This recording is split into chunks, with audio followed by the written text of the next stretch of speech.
Please comment where you are watching in the world. At the time, I had just ended a long-term relationship and moved back to my hometown of Flagstaff, Arizona. A buddy of mine, Eames, had bought a house not long before and offered me one of the spare rooms for cheap rent. He had space, and I needed a reset. It worked out perfectly. I was starting a new job, rebuilding my social life, and trying to enjoy being single for the first time in years. Living with Eames was a blast at first. We clicked immediately. The first night I moved in, we cooked dinner, cracked open a bottle of whiskey, and ended up watching old horror movies until sunrise. I woke up with a headache and had to drag myself to my new job, but it was worth it. Now, Eames was one of those guys who was always trying to get me back out there. He and a few other friends were heavy into Tinder, constantly swapping stories about their matches, some hilarious, others downright concerning. They were always pushing me to join, but I wasn't interested. I didn't have social media outside of a dusty Instagram account I hadn't used in years. The idea of meeting someone online didn't appeal to me, especially after hearing how often it went wrong for other people. So I passed. Instead, I focused on my job, caught up with old friends, and settled into my new life. Eames and I would host small get-togethers on the weekends. Nothing wild, just a handful of people, some drinks, background music, and maybe a round or two of beer pong. One of those nights, we had more people than usual. Friends brought friends. Our living room was packed, and the beer pong table had a line. That's when Taryn, one of my old friends I hadn't seen in over a year, showed up. We caught up on the couch, talking about our families, jobs, and everything in between. I was really glad to see her again. In the middle of our conversation, she suddenly tilted her head and said, "So, you took the plunge, huh?" I blinked. "What do you mean?" She smirked. "Tinder. I saw your profile last week.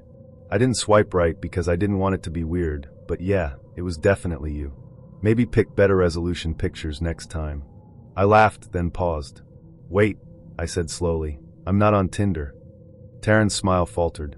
"Seriously?" "Dead serious." She leaned forward, clearly thrown off. "Well, someone's using your name. And your face." We both sat back in silence for a second. Then she called over her friend Delia, who had been playing Pong. "Hey," Taryn said. "Can you check Tinder? Try setting it to local. See if you can find this guy's profile." Delia, ever the team player, gave us a thumbs up. I tried to brush the whole thing off, even joked about it. But inside, this creeping discomfort started to settle in. The thought of someone pretending to be me, out there talking to women, using my photos, it made my stomach turn. About 15 minutes later, Delia returned. "I think I found you, dude." She showed me her phone. And there I was. Well, not me, but my face, my name, my old photos, ones I hadn't seen in years, pulled from my abandoned Instagram, and maybe even an old Facebook that I barely remembered existing. The bio was blank. I asked her to message the profile and ask for a phone number. She did. The person replied almost immediately, but instead of a number, they gave an Instagram handle. I asked Delia to send it to me. I expected it to be some spam account offering fake followers or crypto scams. But when I opened the profile, my heart stopped. It was my name, my face, my photos, my captions. Whoever this was had built an entire Instagram profile around pretending to be me. The bio said something generic, adventure, music, positivity. But the profile picture was unmistakably mine. I hadn't used that photo in years, but it was one of my old favorites. I messaged the account immediately. "Stop using my name and photos. I've already reported your Tinder and will report this account to the police if you don't take it down." No response. Taryn and I sat there, staring at the screen, waiting. 10 minutes passed. Nothing. I put the phone in my pocket and tried to shake it off. We went back to the party, queued up a playlist, and tried to act like everything was normal. Eventually, the night wound down. A few friends crashed on the couch. I cleaned up my room, turned on Nightmare on Elm Street 3, Dream Warriors, Don't Judge, and settled into bed. That's when it happened. Around 3 a.m., my phone buzzed. I had forgotten to put it on silent. It was a notification from Instagram. The account had responded. Just a smiley face. Not an emoji. Literally, smiley face. I stared at it, half asleep but fully unnerved. I replied, "Take this account down now. I'm serious." Then I must have dozed off again. When I woke up the next morning, there was another message. "Anything for you, smiley face." I checked the profile again. The picture was gone. The name had been removed. just a black circle where my face used to be. At first, I was relieved. Maybe they gave up. But then the following weekend came around, and Eames was out with friends. I was home alone, feeling under the weather, so I stayed in bed and watched TV. Around 10 p.m., I got another Instagram notification. Same account. This time it said, "I know where you are, smiley face." I sat up instantly. Before I could respond, I got another message. An image. It was a photo of the outside of our house, taken from across the street. The porch light was on. The trash bins were out. No mistaking it, it was our house. I jumped out of bed and checked every window. The doors were locked. The windows were secure. I turned off every light and crouched in the hallway, staring at my phone. I didn't reply. I didn't want to provoke them. Hours passed. Then, at around 1:30 a.m., another message. "I know where you sleep, smiley face." My blood ran cold. Another image came through, a close-up of a window. It was hard to tell which one, but it looked like it could have been the upstairs bedroom. My bedroom. I grabbed the baseball bat I kept under my bed, ran to the back door, flung it open, and shouted, "We have a dog. You come near this house, and he'll tear you up. Cops are on their way." We didn't have a dog. But I was desperate. I slammed the door shut, locked it, and stayed awake the rest of the night. Around 3 a.m., I heard the front door rattle. The door swung open. I raised the bat, ready to swing. It was Eames. He stepped inside and froze when he saw me, bat in hand. "What the hell are you doing?" he asked. I told him everything. We debated calling the police, but figured with nothing stolen and no actual break-in, besides him walking in, there wasn't much they'd do. I blocked the account. And after that night, it stopped. No more messages. No more photos. No more fake profiles. About 2.5 years ago, I got out of a long-term relationship. The kind of breakup that leaves you feeling like you've forgotten how to be a person. I moved out, got my own place, changed jobs, basically hit the reset button on my entire life. The one thing I wasn't ready for? Dating again. I've never been great at the whole dating scene. I'm naturally shy, and for whatever reason, putting myself out there gives me this weird anxiety. I don't know if it's the fear of rejection or just the awkwardness of meeting someone new, but either way, I'm not built for it. But the world doesn't wait for you to be ready. My friends were all on apps like Bumble, Hinge, Tinder. Especially Tinder. I remember when it first came out, I thought it was ridiculous. I used to joke that it was the hookup app for people who couldn't flirt in real life. Cut to present day me, alone on a Friday night, downloading Tinder like a desperate cliché. I didn't expect much. For the first few months, Tinder was a dud. I had a few conversations that fizzled out, a few matches that led nowhere. I even went on one date at Carrier Park in Asheville. It lasted all of 20 minutes before the girl got called into work. You know that fake emergency move? Yeah, classic. I was just about to delete the app when I matched with this woman named Leora. She was stunning. Wavy black hair, dark eyes, high cheekbones. Her smile was warm, not forced. She looked confident, natural. The kind of woman that you scroll past thinking, no way she'd match with me. But she did. We started chatting, and it was instant chemistry. She was witty, sharp, and surprisingly down to earth. I kept thinking, alright, what's the catch? But Leora didn't seem fake. She didn't play games. She was into music, hiking, and documentaries about weird historical stuff. I'm talking niche, History Channel level obsessions. I was hooked. We made plans to meet the following week at Lake Julian Park. It's one of those places with a big central lake and trails that loop around through the forest. It's a pretty chill spot, and a good neutral ground for a first meetup, public, scenic, enough foot traffic to feel safe. We picked a time, 5 p.m. on a Wednesday. I left work early because I was nervous and didn't want to be late. Actually, I ended up showing up at 4, just walking around the park like a dork trying to look casual. At 5:10, Leora messaged me. "Hey, just got here. Heading to the pavilion now." I replied, "Cool. I'm close. Be there in a sec." I made my way over, and there she was. Same Leora from the pictures. Not a 50-year-old catfish or some guy pretending to be her. Just her. And she smiled when she saw me, which somehow made all the nerves melt away. We sat and talked for a while, maybe an hour or two. She was just as cool in real life. She had this calming energy about her that made it easy to talk, even for someone like me. She teased me about being nervous, and even gave me this gentle nudge on the arm that made me laugh. Eventually, We decided to walk one of the trails that went around the lake. The sun was setting, but there was still enough light to see. I don't normally like walking in the woods after dark, but I felt okay with Leora. Somewhere along the trail, I reached for her hand. I hesitated at first, but when she grabbed mine back, it was like this electric moment. She leaned into me, and I could smell the faint scent of her shampoo, something floral and soft like lavender. We walked for a long time. It got dark. Not just the sun is down dark, but you can't see more than a few feet ahead dark. We kept going until Leora pulled back a little and said, "We should probably head back. I don't know how long this trail goes." I agreed and we turned around. The walk back was quiet, cozy. She was holding my arm, and we were laughing about something I don't even remember now. That's when I saw him.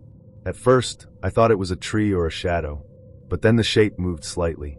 He was standing in the middle of the trail, right where the path narrowed between two thick patches of trees.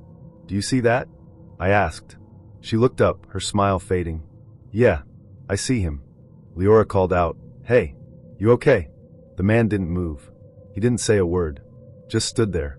It was hard to make out details, but he was tall and wore a hoodie with the hood up. His arms were behind his back, and he was still, like a statue. I tried to laugh it off. "Probably just some dude playing around," I said. But I didn't believe it. We started walking slowly toward him, and I could feel her grip on my arm tighten. The closer we got, the more I realized something was off. This guy wasn't drunk or confused. He was waiting. He didn't flinch, didn't step aside, just stood there like he was daring us to come closer. When we were about 10 feet away, he finally moved. He brought his hands out from behind his back, and in one of them was a knife. I froze. He spoke in this low, gravelly voice. "Turn around. Hands up." I had no idea what to do. I wasn't some action hero. I'd never been in a situation like this in my life. My throat went dry. I felt Leora's arm pull away. She stepped forward, and before I could even process what was happening, she charged at him.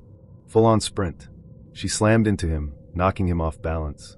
He stumbled backward and she screamed, "Run." So I did. I ran harder than I've ever run. I didn't even look back. I just ran. Branches scraped my face. My lungs were burning. I could hear footsteps behind me, and I didn't know if it was her or him or both. When I finally reached the trailhead, I saw Leora sprinting to the parking lot. Thank God. We jumped into her car. She was already in the driver's seat and peeled out.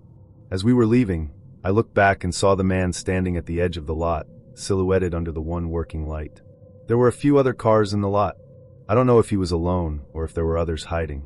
We drove in silence for a bit before she pulled into a diner off the highway. We sat in a booth, ordered coffee, and just stared at each other. Neither of us spoke for a while. Finally, she broke the silence. "I think we should call the cops." We did. We gave them everything we could, descriptions, location, the time it happened. They said they'd send a unit to check it out. But I don't think anything came of it. We never got a follow-up. We stayed at that diner until 3 a.m., and somehow that night bonded us. We kept seeing each other. A few more dates, then more after that. Eventually, Leora moved in with me. She's my fiancée now. We don't go walking on trails after dark anymore, and we never went back to Lake Julian. I've heard more horror stories about online dating than I can count. People getting catfished, scammed, ghosted, robbed, you name it. But I never paid much attention. Maybe it's because I've always felt like there was a layer of protection between me and the rest of the world, thanks to the anonymity of a screen. So yeah, I'll admit it. I was a long-time Tinder user. Still am, sort of. I've used the app for years, mostly for casual stuff. I've gone on more dates than I can remember, some great, some forgettable, and a few I wish I could erase from memory. But I've always been honest with people. I don't pretend to be looking for anything serious. I make it clear from the start, and if they're not into it, totally fine. We move on. But a few months ago, I got complacent. I let my guard down, and that's when I met Maris. Right away, she messaged me first. That doesn't happen often, so naturally I was intrigued. And she wasn't shy, not in the slightest. In fact, within the first 10 minutes of chatting, the conversation veered into territory that I was absolutely looking for. She was bold, flirty, confident, and didn't seem to care about playing games. I liked that. She sent a few pictures, nothing too wild, but enough to get my attention. She had long, platinum blonde hair that curled at the ends, and these striking green eyes that practically glowed in every photo. Her smile had this sly, knowing quality to it, like she was always 2 steps ahead. We talked for about an hour before I asked her if she wanted to hang out. That's when things started to get weird. She said she couldn't leave her house because her dog was sick. She said she wanted to stay with him. I respected that. Seemed like she genuinely cared about her dog. Then she added that she lived in a rough part of town and was kind of embarrassed about it. I told her that didn't matter to me. I'd been to sketchy neighborhoods before. Hell, I used to live in one. She seemed flattered that I didn't care, and after a few more messages, she agreed to let me come over. That's when she dropped the next curveball. Apparently, she lived with her aunt. And if I was going to come over, it had to be that night, because the aunt was out late and wouldn't be back until morning. She said she didn't want to deal with any awkwardness. I should have seen the red flags. There were more than a few, but I didn't. I was too focused on the idea of meeting her. I agreed and asked for the address. She told me to wait an hour before leaving, and then she'd send it. That was odd, sure, but I figured she needed time to tidy up or something. I waited and waited. I messaged her twice asking for the address, and for a while, she didn't respond. Finally, almost exactly an hour later, I got a reply with the address and a message telling me to text her when I got there. She said the door was being stupid, and it'd be easier if she came outside to get me. I punched the address into GPS. It was about 20 minutes away in Flint, Michigan. I'd driven through Flint before, but never at night, and never to this part of town. The closer I got, the darker the streets became. There were barely any functioning streetlights. Most of the houses looked like they hadn't been lived in for years. Boarded up windows, graffiti, trash piled up on curbs. I slowed down as I approached the block she gave me. I parked on the side of the road and messaged her, "I'm here." No response. I looked around. None of the houses had visible numbers. None of them had lights on. It was like a ghost street. I couldn't even tell which house was hers. Then a message came in. "I see you, smiling face with smiling eyes." My stomach dropped. I scanned the area from inside my car, but I didn't see anyone. Then I spotted movement across the street. A figure in a black hoodie standing in the doorway of one of the houses. They were waving. I messaged back, "Is that you in the black sweatshirt?" No reply. But then a message popped up. "Yeah, it's cold in here. Hopefully I'll be warmer soon, winking face." I turned off my car and stepped out slowly. The figure had disappeared from the doorway. I crossed the street cautiously. As I got closer to the house, 2 guys stepped out from the shadows near the driveway. I didn't even have time to react. One of them swung something, felt like a bat, straight into my ribs. I collapsed immediately. The other one started kicking me. I tried yelling, but the wind had been knocked out of me. And then, adding insult to injury, out came the person from inside the house. Not Maris. Not even close. It was a huge guy, maybe 6 feet 4 inches, 250 pounds, who ran straight toward me, reached into my pocket, and yanked out my wallet. Then all 3 of them took off down the street, disappearing into the dark like they'd done this 100 times before. I was in shock. My body was screaming. I felt like I couldn't breathe. But thank God, I'd left my phone in the car. The doors were locked, and they hadn't taken my keys. I dragged myself to the car, still gasping for air, and somehow managed to dial 911. I barely remember what I said to the dispatcher, but help came eventually. The officer on scene took my statement, but it was pretty clear from the start that they couldn't do much. The Tinder profile? Already deleted. The house? Boarded up and abandoned. And me? I couldn't give them a clear description of any of the guys. It had all happened so fast. I didn't even get a good look at their faces. The only valuable thing they got was my wallet, which had a grand total of $4 in it. My debit card had less than $20. I canceled it within the hour. Joke's on them. The ER visit confirmed what I already knew. 2 broken ribs, some nasty bruises, and a couple of cuts. Could have been worse, though. Much worse. I think about that night all the time. How stupid I was. How many red flags I ignored. How easily I could have been killed. I didn't even learn my lesson. I travel a lot for work. Not in the glamorous way that travel influencers post about on Instagram, but in the spend a week in a mid-sized city living out of a suitcase, attending meetings, and eating takeout in bed kind of way. It's not bad, but it's not exactly the life that makes relationships easy. Over the past 3 years, I've bounced between jobs, cities, and short-term rentals so often that I've lost count of how many different beds I've slept in. Most of them not mine. Because of that, I never really found the time or space for anything serious. I've had flings here and there, but nothing that lasted longer than a few months. Most of those ended when I had to pack up and fly out again. But something changed last year. I don't know if it was burnout or just plain loneliness, but during a work trip to Bakersfield, California, I found myself on Tinder again. I hadn't used it in a while, but I figured, what the hell, maybe I'd meet someone cool to grab a drink with. Nothing serious, just some company. Funny thing is, I thought Tinder was based on your home city, so I didn't even expect to get many matches while I was traveling. Turns out, I was completely wrong. The app works off your current location. Within an hour of setting up, I had over a dozen matches. Most of them fizzled out quickly. A couple of women unmatched as soon as I messaged. A few conversations dropped off after a day or two, and then I matched with Kayla. She stood out right away. Her profile had only a few photos, but they were all vibrant. Her on a beach, her in a bookstore, her in a field somewhere wearing a flannel shirt and laughing mid-spin. She had shoulder-length auburn hair, big expressive eyes, and a mischievous half-smile in every picture.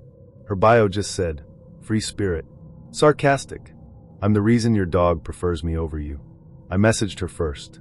She was sharp, fast replies, clever jokes, and a kind of laid-back confidence that immediately put me at ease. We started talking mid-afternoon, and by early evening, I took a shot and asked if she wanted to grab a drink. She said she was down. We agreed to meet at 8:30 at a small bar about 10 minutes from my Airbnb. I texted one of my buddies before heading out, and he jokingly said, "Be careful. You know the horror stories." I laughed.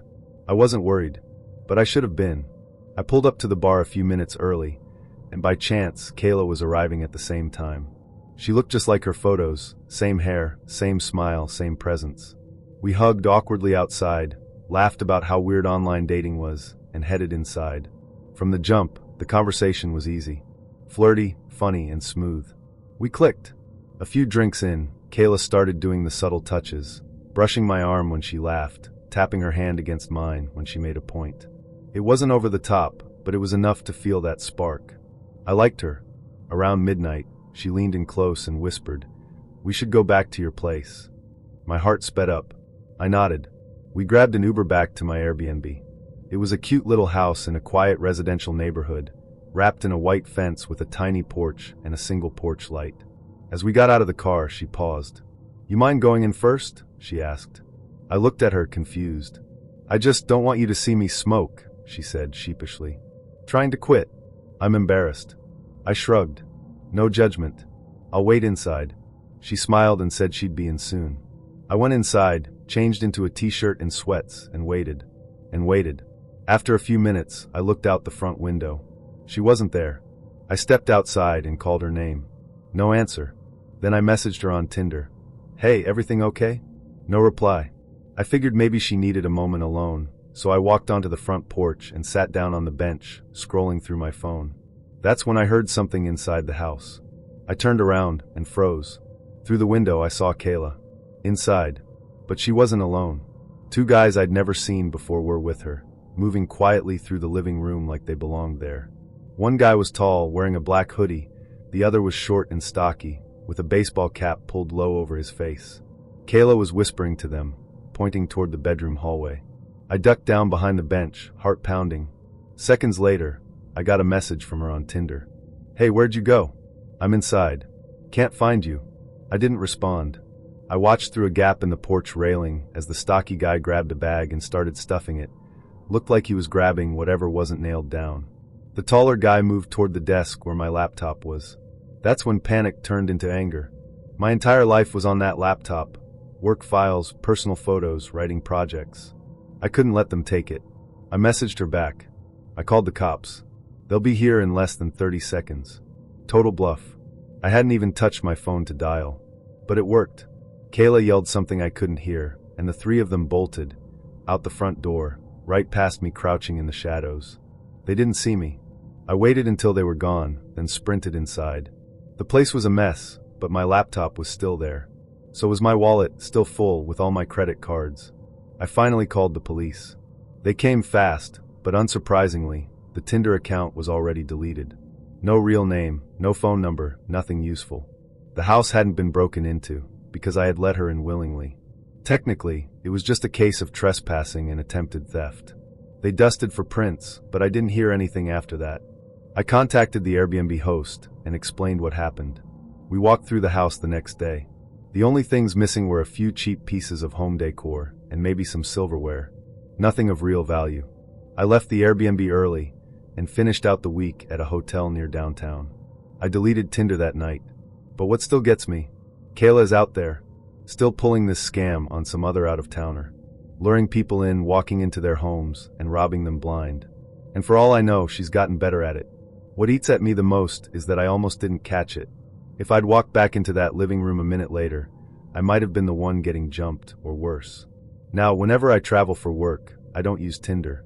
I don't meet strangers. Hell, I don't even talk to people unless I know them. Her breath was still warm on my neck when I felt her shift slightly against me.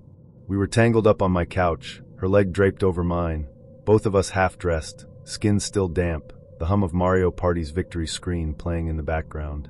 Our clothes were scattered across the living room floor, and the only light came from the TV, painting her silhouette in flickers of blue and red. Isla stretched, kissed my collarbone, and said with a smirk, "I haven't had fun like that in a long time." Neither had I. We had only met a few weeks earlier on Tinder, but it felt like something was building fast. Not quite love, but something magnetic. She was wild, spontaneous, and had this way of making me feel like I was the only person in the world who mattered. But I should have known. I should have known that people who burn that bright usually leave you scorched. Let me back up a bit. At the time, I was living in Spokane, Washington, working full-time in retail management. I had no serious relationships, just a cycle of short-term connections that fizzled out. I was busy, emotionally unavailable, and not really looking for anything heavy. Tinder had been my go-to. Swipe, match, meet, move on. I wasn't proud of it, but it worked for the life I had. Then I matched with Isla. Her photos were bold. Not in-your-face sexy, but confident. A few shots of her at a festival, one of her in a sunflower field, another of her holding a guitar.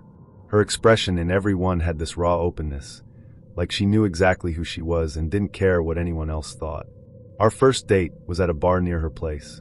The moment I saw her in person, I knew I was in trouble. She had this electric energy, like she was vibrating on a higher frequency than the rest of us. We talked for hours, and when her ex's friend showed up, some guy in a Yankees hat who stared at us like he wanted to start something, she just rolled her eyes and said, "Don't worry, he's an idiot." We left not long after. She came back to my place that night, and that was the first of many nights she stayed over. But there were always little things. Red flags I ignored because, frankly, I was enjoying the ride. Like how she never invited me to her place. She said it was too crowded with roommates and that we'd have no privacy. Or how she'd freak out when her phone lit up and she saw a certain name. She'd turn it over quickly, then pretend nothing happened. She told me that her ex was obsessed with her and still tried to keep tabs on her. That he was controlling when they were together, and that she had to block him everywhere. I believed her. I had no reason not to. We avoided the bar from our first date, opting instead for parks, beach trips, hikes, anywhere public but not too public. And when we weren't out, we were at my place. She started leaving clothes, a toothbrush, little things. It felt like she was moving in without asking. But I didn't stop it. Then came the night everything blew up. It was a Saturday. We had just finished a late dinner at home, ordered from some mom-and-pop Thai joint. We watched a movie, had a few drinks, and eventually ended up in bed. Around midnight, I woke to her screaming. Not in a nightmare kind of way. She was on the phone. Her voice was shaking with anger, and though I couldn't hear the guy on the other end, I could tell it was bad. She was pacing. "I told you to leave me alone." "No, I'm not at home. Just stop. Please." She threw her phone across the room and collapsed on the edge of the bed. I sat up. "Was that him?" She nodded, tears in her eyes. "I'm sorry," she whispered. "He found out about you." I didn't know what to say. We laid back down, and I held her. That's when we heard it. 2 car doors slamming, right outside the house. Isla sat up, gripped the blanket, and said, No, not here." I ran to the staircase window and looked out. 2 men were walking up my driveway. One of them was the Yankees hat guy. The other had a shaved head and broad shoulders. He looked like he'd been carved out of stone. "Is that him?" I asked. She didn't answer. She just said, "We need to leave. Now." Before I could do anything, They were at the front door, kicking it. Not knocking. Kicking. Hard. I was about to call the cops when Isla screamed, "Stop. Please. I'm coming." And then she unlocked the door. She let them in. Both men stormed through like they owned the place. The Yankees hat guy started shouting, "Where is he? Where the F*** is he?" I ducked into the hallway closet and held my breath. I'm not a small guy, but in that moment, I wasn't about to fight two muscle-bound psychos in my own house. From my hiding spot, I could hear everything. Isla was crying, begging them to stop. The buzzcut guy was throwing things, glass shattering, furniture toppling. I heard him yell, "So this is the punk? This is who you've been ****ing on my watch?" She was pleading. "Please, let's just go. I'll come home. I won't see him again. I'm sorry. I'm so sorry." It hit me like a freight train. Not her ex. Her husband. She was married. And I was the idiot who never saw it. Eventually they left. I waited 5 minutes, then crept downstairs. My living room was trashed. A lamp was broken, the TV was tilted sideways, and the coffee table was cracked. I sat on the couch, stunned, trying to process everything. I didn't call the police. Don't ask me why. I think part of me just couldn't believe it had actually happened. The next day, I had a friend look her up online. I didn't have social media, but he did some digging. Sure enough, she was married. The guy in the photos? Buzzcut psycho. I reached out to him, on Facebook of all places, explained everything. Told him I had no idea. I was honest. I apologized. To my surprise, he messaged back. He actually apologized. Said he was out of his mind jealous, and that their marriage had been on the rocks. He even offered to pay for the damage. I accepted.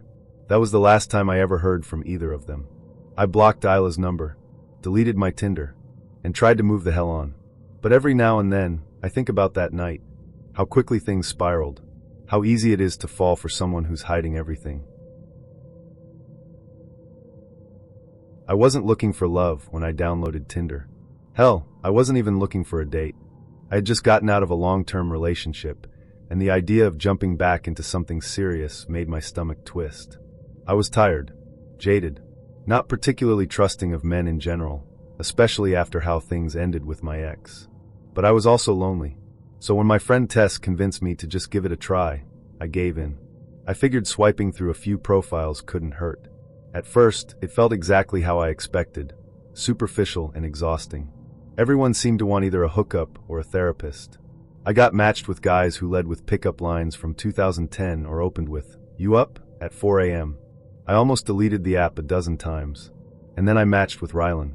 His profile stood out, not because it was flashy, but because it was surprisingly normal. A few decent pictures, one with a dog, one playing pickup basketball, one with him smiling in front of a cabin on what looked like a lake. His bio was short, Montana native. Laid back. Let's get coffee, not drinks. That last line hooked me. I messaged him first. We talked off and on throughout the week. He was charming in a kind of awkward, sweet way, like he wasn't trying too hard. He asked thoughtful questions. He didn't immediately ask for my number or send anything creepy. It felt safe. We made plans to meet for coffee that weekend. I told him I'd be in town anyways. That was a lie. I just didn't want him to know where I lived until I got a better read on him. A lesson I learned the hard way from a previous mistake. I showed up at the cafe early. He was late. 15 minutes passed. I already had my drink and was halfway through my muffin when I got a message from Rylan. "Hey, where are you sitting?" I looked up and saw him. Sort of. He looked different. Still him, I think, but older. His hairline was receding, and he looked heavier than in his photos. The smile was the same, though. That's how I knew for sure it was him. I waved. He jogged over, arms open awkwardly like he wanted to hug me but wasn't sure.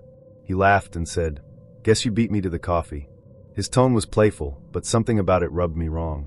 I smiled politely and waved off his comment. No big deal.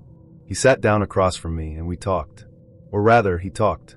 For almost an hour, he went on about how much money he made, how he had a trust fund from his grandfather, how he was basically retired before 40. He even said, completely unprompted, "When we get married, you'll never have to work again." I wasn't even halfway through my Americano. I smiled through it, but internally, I was already planning my exit. After about an hour, I stood up and said I had to get going. I didn't want to be rude, but I couldn't listen to another word about his lake house or his crypto investments. As we walked to the parking lot, he suddenly said, "So, I'm not coming over to meet your golden retriever." I stopped. "What?" He grinned. "You said in your profile that your dog is world famous." I figured I'd get to meet him. I laughed nervously and said, "Another time. I've got a family thing tonight." I got in my car and drove off. I didn't give him a hug. I didn't text him afterward. I thought that was the end of it. It wasn't. That night, Tess came over. We made popcorn, watched trashy reality TV, and laughed about the date. I told her about the weird money bragging and the dog comment. We joked that I'd dodged a bullet. Around 1:30 a.m., I was still scrolling on my phone in the living room while Tess was asleep beside me. That's when I saw something that made my blood run cold. Headlights, but not moving. They were shining directly into my living room window. I walked quietly over to the curtain and peeked through a crack. There was a truck parked in my driveway. A red pickup. I ducked away from the window, my heart pounding. I knew that truck. It was the one in Ryland's last Tinder photo. I grabbed my phone and checked my messages. Right then, I got a new one from him. "Are you kidding me?" I didn't respond. I watched as the truck idled for another 30 seconds, then slowly backed out of my driveway and disappeared down the street. I told Tess everything in the morning. She freaked out and said I should call the police. I didn't.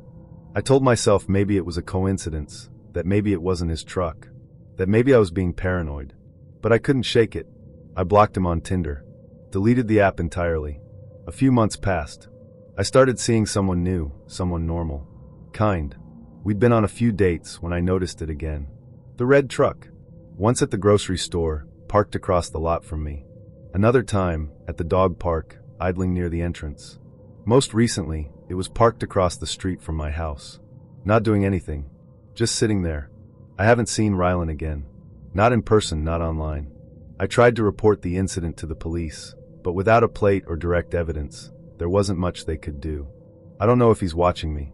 I don't know if he's just trying to scare me. I don't even know if it's him for sure. But I know that truck. We both worked at a manufacturing shop just outside Prescott, Arizona.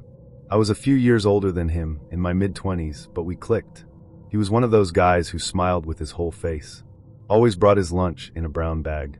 Always asked how your weekend was, even if he didn't have anything to say about his own. Just a good kid, you know? And then he got shot 3 times in the chest in the parking lot outside the shop. Died before the EMTs even got there. The shooter was one of our co-workers, a guy named Levon Hartley.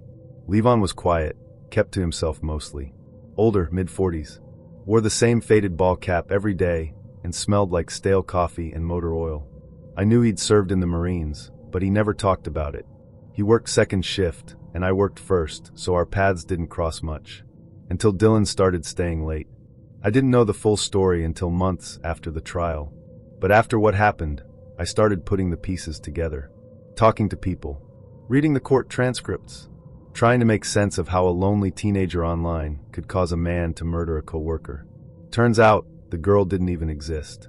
It all started when Levon, under the username Hunter47, started chatting with a girl named Aubrey Lynn on an online gaming site.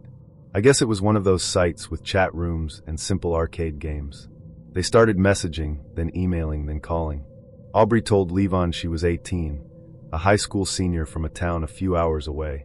She sent him pictures, softball uniforms, selfies, even a few suggestive ones.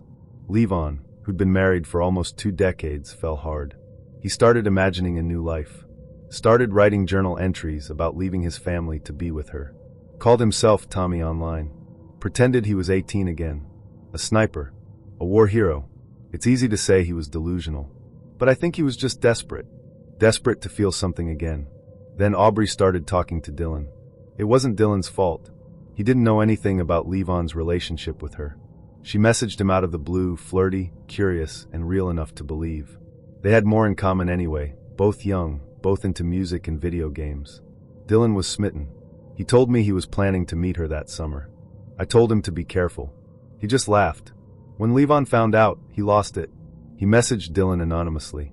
Sent him threats. Told him to back off. Told him that Aubrey was his. Dylan thought it was just some troll. But Levon knew exactly what he was doing.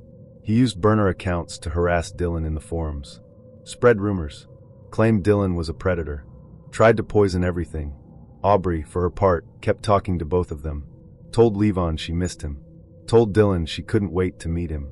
Neither of them knew that she wasn't real, because Aubrey was actually Elaine Lynn, a 45-year-old woman using her daughter's photos to catfish strangers online. When Elaine's husband was out, she'd log on and become Aubrey. She'd flirt, send messages, even mail handwritten letters sprayed with perfume. No one knew, not her daughter, not her husband, not the two men who were falling in love with her fictional identity. By the time Dylan told the chat room he was going to meet Aubrey in person, Levon had completely unraveled. He stopped sleeping, started writing strange notes to himself, told another co-worker that love had betrayed him and that Dylan was going to pay for what he stole. On September 19th, Dylan clocked out and walked to his car. Levon was waiting by his white pickup truck. He called out Dylan's name.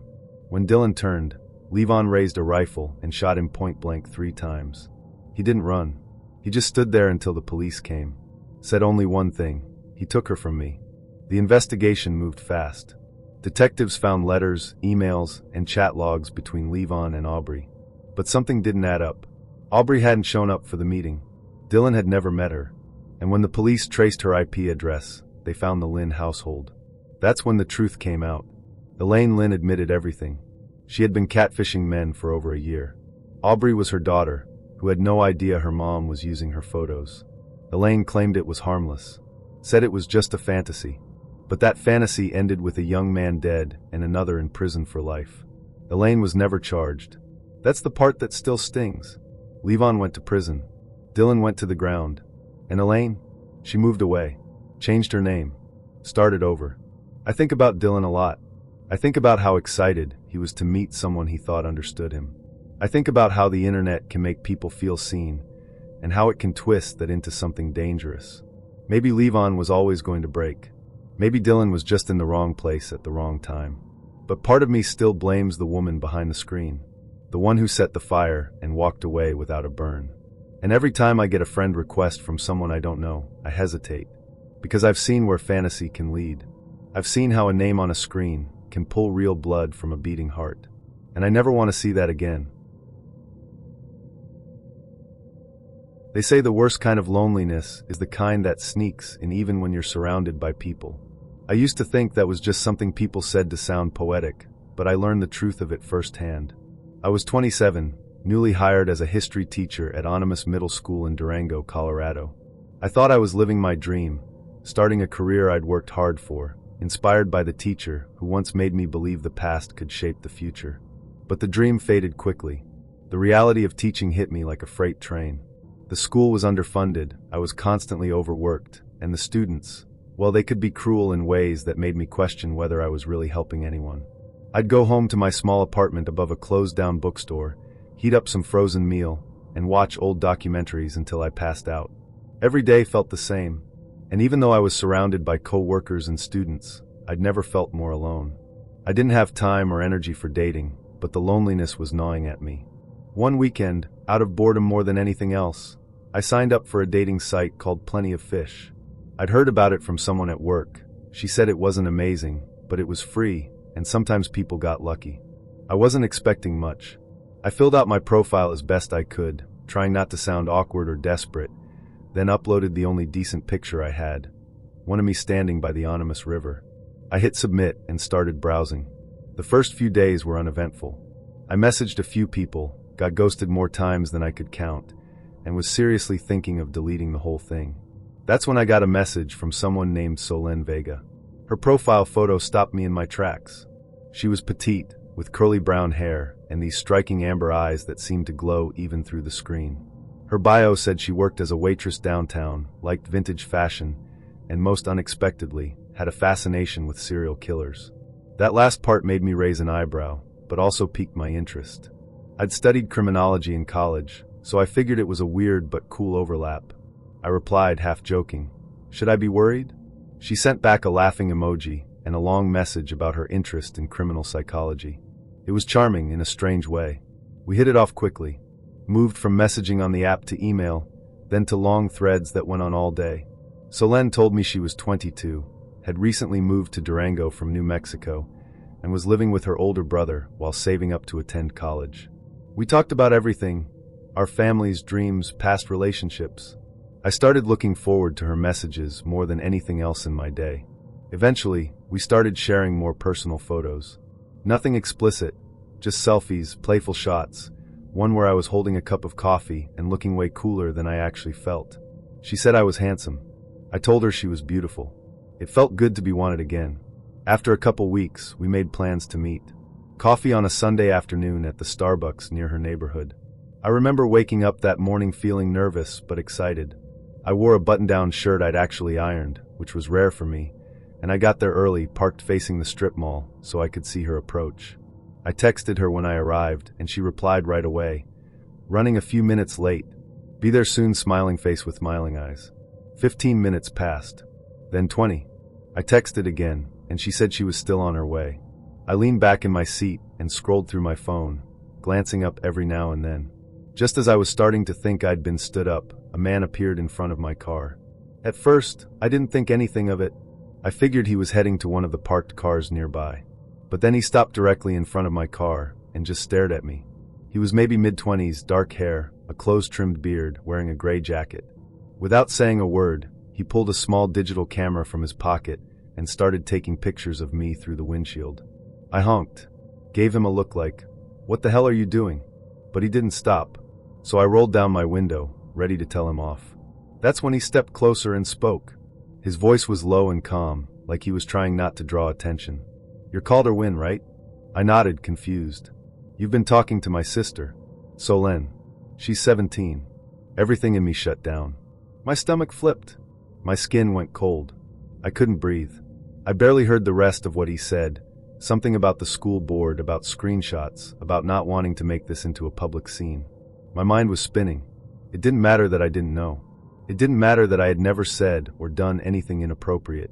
What mattered was that it could be made to look a certain way.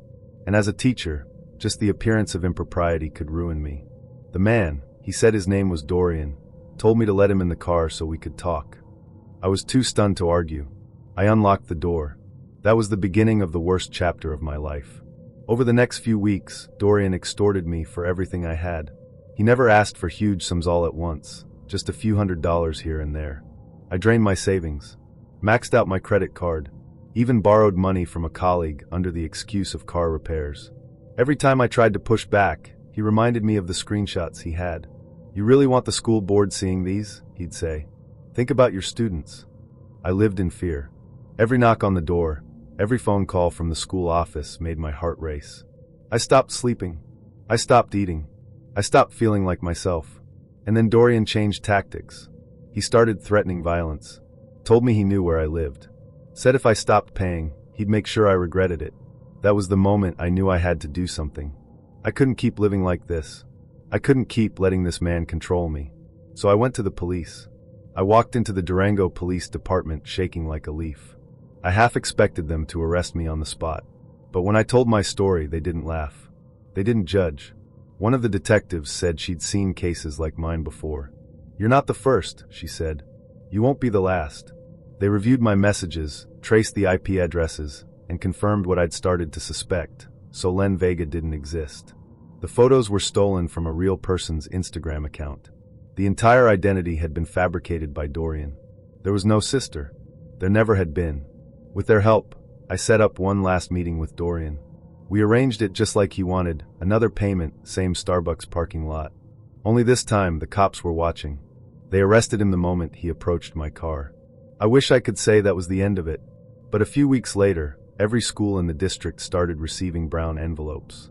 Inside were printed screenshots of my old profile, bits of our conversations twisted to look sinister, and a letter claiming I was trying to groom a minor. The detectives tried to get ahead of it, called the school board to explain everything, but the damage was done. Parents were furious. Kids whispered in the hallways. The school board called me in and gave me a choice: resign quietly and get a neutral reference, or fight it and be terminated for cause. I resigned. I packed up my classroom after hours alone. No goodbye speech. No thank you notes. Just a cardboard box and a sinking heart. People think you forget the details over time. The edges blur, the pain dulls. But I remember everything. I remember the smell of her shampoo, something sugary and peach-scented. I remember the way she laughed through her nose when she got nervous. And I remember the last message she ever sent me. He's coming to visit. Don't tell anyone. Okay, please. Her name was Mara Ellison. She was 13 and believed in people with her whole heart. Too much, maybe. That's what they say now. But back then, we didn't think trusting someone could get you killed. We grew up together in Hollow Creek, North Carolina, a town so small you knew the name of every dog that barked on your walk home. Our dads were both police officers, though mine left the force before I was born. Mara's dad, Royce, was still serving. Everyone in town respected him. He was the kind of guy who helped push your car when it stalled and waved to every single kid at the school crosswalk. Mara's mom had passed away in a car accident when we were 11. After that, Mara changed. Not in a dramatic way. She still smiled, still got good grades, but something in her eyes dimmed. That's when she started spending more time online. We were just discovering the internet back then. AOL chat rooms, early message boards, those clunky dial-up sounds that meant freedom and curiosity. We'd sit on her bedroom floor eating popcorn and talking to strangers while her rescue cat, Butter, snoozed on the windowsill. We weren't stupid. We knew not to give out our addresses, not to talk to creepy old men. But even smart girls can be tricked. That's how she met Jake. He said he was 17, lived in Oregon, homeschooled. He liked reading, especially Stephen King. He said he had lost his mom too. Mara said it was like he understood her in ways no one else could. We're trauma twins, she joked once, her eyes lighting up in a way I hadn't seen in months. She started talking about him constantly. Jake said this, and Jake said that. I was happy for her at first. She was laughing again, smiling more. But then things started to shift. She didn't want to come to youth group anymore. She stopped sleeping over at my house. She'd whisper with him late at night and lie to her dad about being in bed. I tried to talk to her about it. Once, when we were walking home from school, I asked, "Don't you think it's a little weird that he's never video called you?" She snapped. "He doesn't have a webcam, okay? Not everyone's rich." I wasn't rich either. I backed off. I wish I hadn't. The night she disappeared, I knew something was wrong. It was December 3rd. I remember because we had just decorated the school's Christmas tree, and she wasn't there. She'd said she was feeling sick. Her dad was working the late shift at the sheriff's office, and her brother Kellen was studying at the library. She was supposed to be home alone. At 10:42 p.m., she messaged me on AIM. "He's coming to visit. Don't tell anyone." "Okay, please." I froze. I typed, "Mara, are you serious?" "Who?" No reply. I called her. No answer. I called her again 5 minutes later. Still nothing. I told my mom. She called Deputy Ellison. By the time they got to Mara's house, the front door was open. Butter was locked in the bathroom, meowing frantically. Mara's glasses were on the kitchen table. Her shoes were missing. So was her phone. She was gone. Within an hour, every unit in Hollow Creek was searching. The sheriff called in the FBI the next morning. The case made local news, then national. "Missing girl may have been lured online," the headlines read. Pictures of her smiling face were everywhere. I couldn't sleep. I couldn't eat. I kept refreshing our chat history, hoping she'd come back online. She never did. They found her 3 days later. Her body was discovered inside a storage unit 30 miles outside town. She had been tied up, blindfolded, and left alone. She'd suffocated. The man responsible, Brandon Wells, was 47 years old. He had driven all the way from California, posing as Jake Rainier, using photos he found on a now-defunct social media page. He was a janitor, divorced, no kids. He had been grooming Mara for months. The FBI found hundreds of messages. He'd mailed her letters, sent her books, built an entire identity just to earn her trust. And she gave it to him, because she believed he was real, because she wanted to believe someone out there could understand her grief. I remember watching the news the day they arrested him. His face was blank. He didn't cry. He didn't apologize. When the reporters asked him why, he said, "She wanted to meet me. I just didn't want her to leave." The funeral was closed casket. I sat in the front row with Mara's youth group, clutching a folded note she had once written me in class. "Talia, you're the only person who really gets me. Don't ever change." I haven't. Not really. But nothing's been the same since. Our town installed internet safety programs in the schools. The local library set up filters. Parents started monitoring screen time like hawks. But it all came too late. I still visit her grave sometimes. I bring her notes, inside jokes, lyrics from songs we both loved. I sit cross-legged and talk to her like she's still there. Sometimes I swear I can feel her, but mostly I feel the ache. The ache of what could have been, the ache of the message I didn't stop, and the ache of knowing that somewhere out there, another girl is typing late at night, smiling at a stranger's words, believing she's finally been seen. And maybe she has, or maybe she hasn't. Cypress Hollow is the sort of place where people leave their doors unlocked, where folks still wave to each other from their porches, and where the biggest scandal used to be someone's daughter getting caught smoking behind the Piggly Wiggly. That all changed the day Mason Clay was murdered. I was the youth pastor at Cypress Hollow Baptist for nearly 12 years. I baptized Mason's kids. I'd seen his wife, Sarah, cry during worship more than once. They were good people, faithful, kind, steady. So when news broke that Mason had been shot in his front yard in broad daylight, it hit us like a lightning bolt from a clear sky. And when we found out who did it, Clayton Reeves, a man I once mentored, I felt something deeper than grief. I felt betrayal, confusion, and under it all, a slow, burning anger. Clayton was always a gentle soul, awkward but sweet. He'd been through a nasty divorce a year before the murder. His wife, Amy, left him for a man she met online. It broke him. He started coming to church more, attending every Bible study, volunteering to mow the lawn behind the sanctuary. He told me once, "I'm trying to be a better man, Pastor. I just want to be good again." That's where I thought he was headed, toward healing. But instead, he found Haley. He never told me about her. I only found out later, during the trial. He met her on a Christian message board. Her username was AngelEyes17.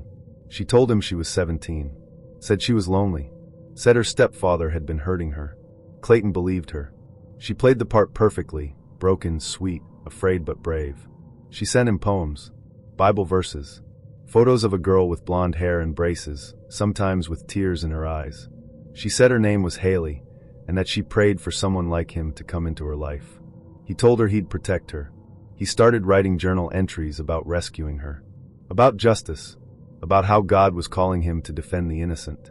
Then came the accusation. Haley told him that a man named Mason Clay, her stepfather, had assaulted her, that he was untouchable in town because of his reputation, that no one would believe her. I don't know what Clayton felt in that moment, but I can imagine. I've seen what guilt and righteousness can do to a man when they tangle together. He must have felt like a knight, a savior, a man with a holy purpose. He bought a gun 2 weeks later. On a Sunday afternoon, while Mason was playing catch with his son in their front yard, Clayton pulled up in his truck. He walked up the driveway like he was delivering a package. Sarah was inside baking cornbread. She heard the shot before the scream. Mason died instantly. His son saw everything. Clayton didn't run. He sat on the curb and waited for the police. When they asked why he did it, all he said was he hurt her. I couldn't let it happen again. The investigation moved quickly. Authorities traced Clayton's online activity. The emails, the chat logs, the letters. And that's when everything began to unravel. Haley never existed. The photos were stolen from an old MySpace page belonging to a teenager in Michigan. The voice on the phone, digitally altered. The poems, copied from a Tumblr blog. And the woman behind it all. Her name was Deborah Lynn, 41 years old, divorced, no children, lived 2 counties over. She had been posing as a teenager for almost a year. She told detectives it started as a coping mechanism, that she liked feeling young again, that she never meant for anyone to get hurt. Never meant for anyone to get hurt. That sentence has haunted me ever since. Mason Clay is dead. His children will grow up without a father. Clayton Reeves is serving a life sentence at Riverbend. And Deborah Lynn? She got 5 years for fraud and obstruction. She'll be out before Mason's youngest turns 10. The town changed after that. People stopped trusting each other. Parents banned their kids from having smartphones. Some left the church altogether, blaming God for not stepping in. Others blamed me, said I should have seen the signs in Clayton. Maybe they're right. Maybe I should have known. But how do you spot a man falling apart when he's still showing up early to mow the lawn? I still live in Cypress Hollow. Still preach, though the congregation's smaller now. I keep a photo of Mason's family on my desk. And sometimes, when I'm alone, I reread Clayton's last journal entry. The police let me see it during the trial. He wrote, "If I die today, let it be said I stood for the voiceless. I didn't just read scripture, I lived it. No more wolves in sheep's clothing. Not on my watch. That's what breaks me. He thought he was doing something righteous. He thought he was saving someone. But he was being used. Played like a pawn on a board he didn't even know existed. The internet gave a lonely man a cause. And it gave a liar the power to kill without ever pulling a trigger. I don't know when I stopped feeling safe in my own home, but I do know the exact moment I realized someone had declared war on me. It was 7:13 a.m. on a Thursday when a stranger walked into my backyard holding an empty laundry basket. He looked confused, like he expected to see something that wasn't there.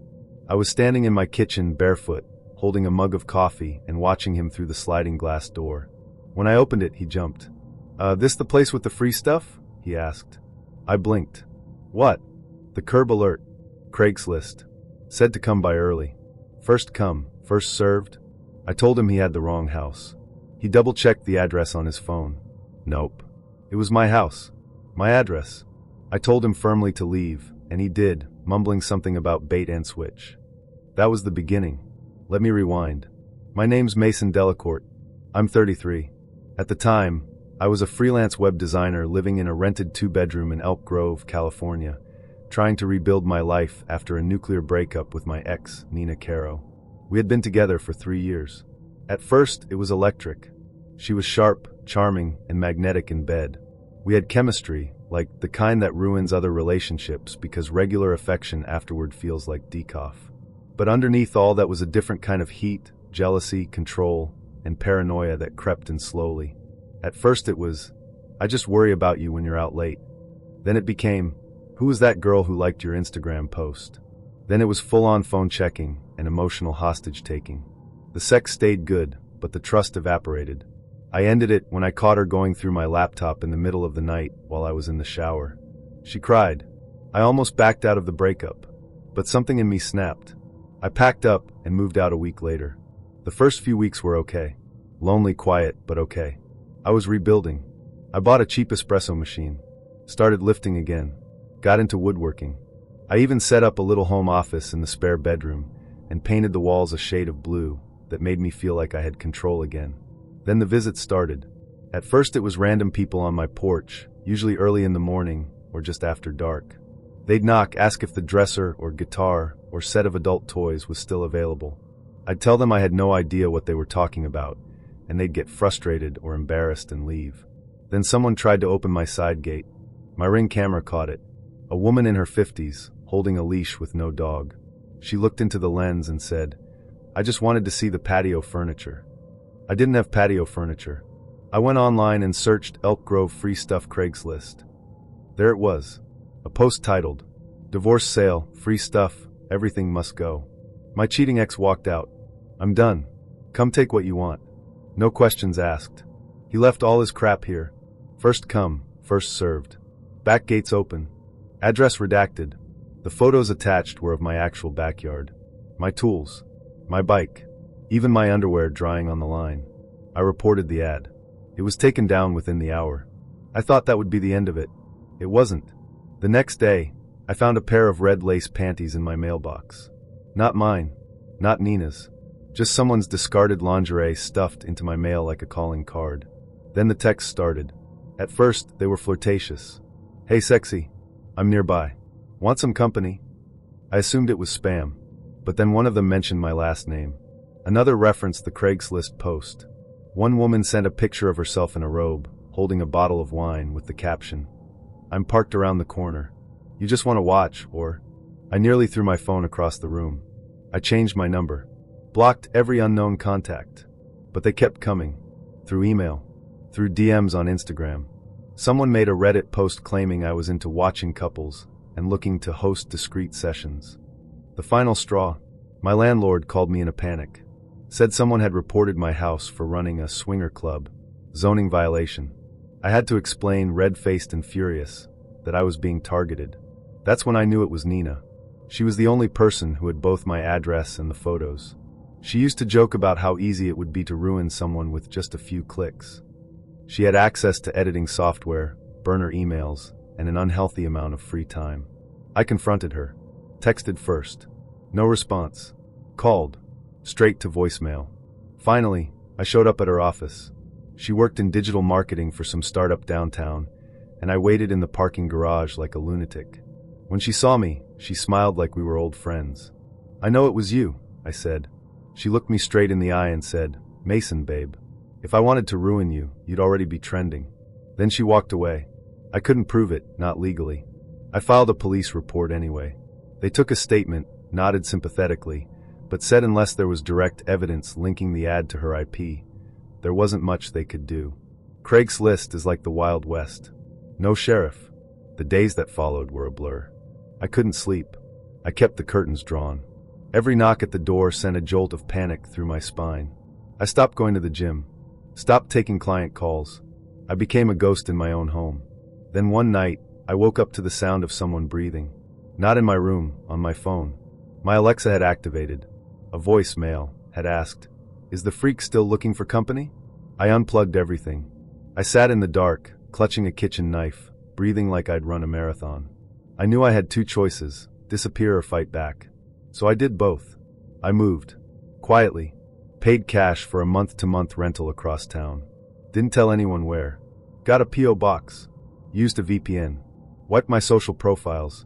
I went full digital ghost. And then I started documenting everything. Screenshots. IP traces. Message headers. I hired a friend from college who worked in cybersecurity to help me build a timeline.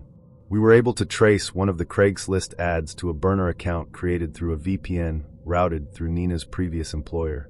That was enough. I filed a civil suit. It took months, but eventually she settled. Quietly. No apology. Just a signed agreement and a 5-figure check. I should have felt vindicated. I didn't. Part of me wanted to burn her world down the way she'd tried to burn mine.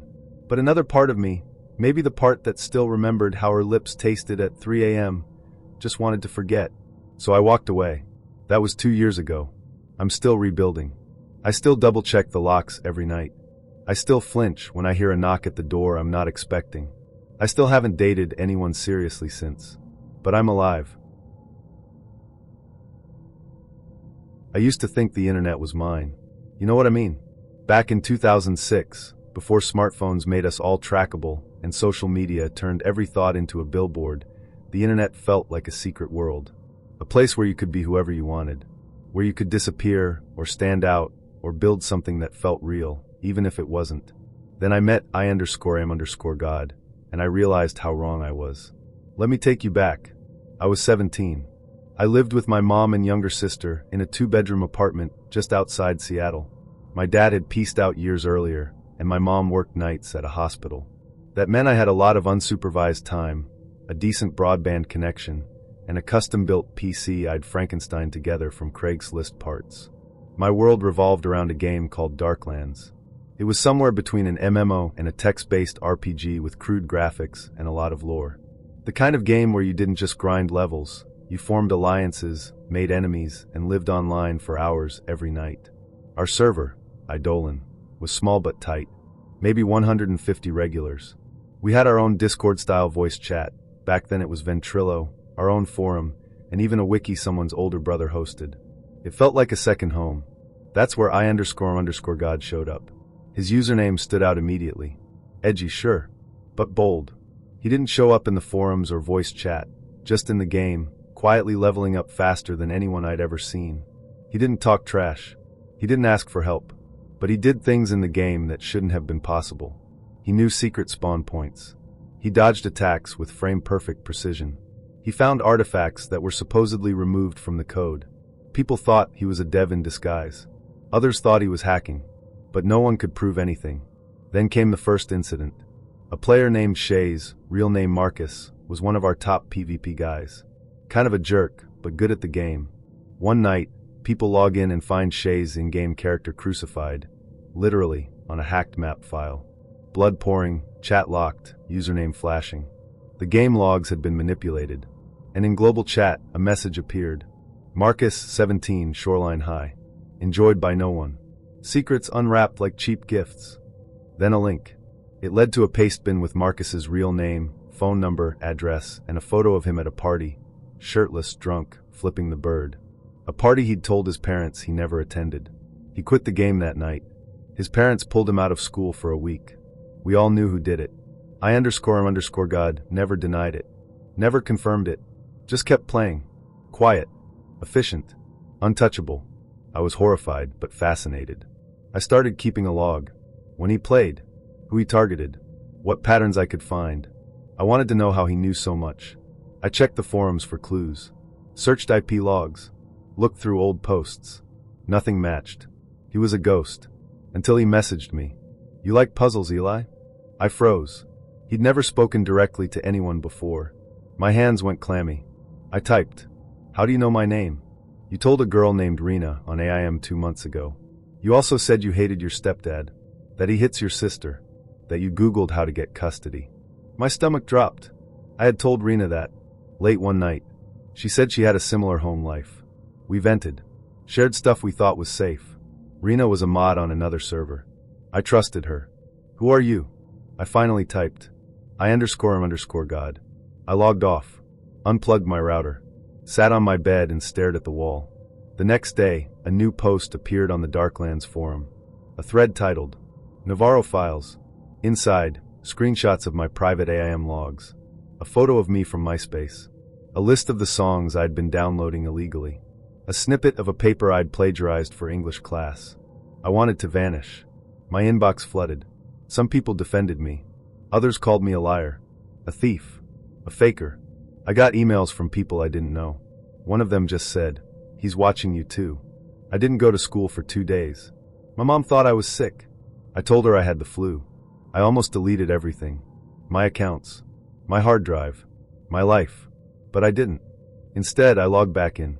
I found him in-game. Standing alone in the Cathedral of Ash, a place players only visited to duel or betray. I walked my character up to his. "Why are you doing this?" I typed. He replied instantly. "To remind people they're not safe. Not online. Not anywhere. You could ruin someone's life. People ruin their own lives. I just turn on the lights." I told him I'd report him. He laughed. "To who? The mods? The police? Your mom?" I was shaking. Literally. Hands trembling over the keyboard. "What do you want from me?" "Nothing. I just wanted to see if you'd come back." Then he dropped something in-game. A rare item called the Mirror of Dust. An object so hard to find, players debated if it was even real. I picked it up. My screen flickered. "You've seen too much," he wrote. I logged out. The next day, the server was gone. Eidolon. The forums. The wiki. All scrubbed. DNS errors everywhere. Our Ventrilo server was silent. A few friends messaged me, asking if I knew what happened. I said no. I never told anyone the full story. Until now. I don't know who he really was. A hacker. A collective. A bored genius. Maybe just a guy with too much time and too much access. But I know this, he was real. And he knew more about us than we knew about ourselves. Sometimes I still get emails from accounts with no name and no subject. Just a single line of text. The last one said, "The game never ended. You just stopped playing." I deleted it, but I didn't sleep that night. There's this moment that hits you right before a date starts, when you're still outside the restaurant, checking your reflection in your phone screen, trying to make sure your hair doesn't look like you just rolled out of someone's guest room. That moment hit me harder than usual the night I met Kala. It had been a rough week. My boss was writing me about a report I hadn't finished. My apartment smelled like someone else's takeout, and I hadn't slept more than 4 hours in 3 nights. But I still showed up, because Kala had this energy about her in our chats. She was quick, a little sarcastic. She sent voice notes instead of texts, which felt weirdly intimate in a world where most people can't even commit to punctuation. We met on Bumble. Her profile was pretty standard. One mirror selfie, a hiking pic that looked like she was flirting with gravity on some cliff in Oregon, and a shot of her with a dog that might have been hers or might have belonged to someone she dated for 3 weeks last fall.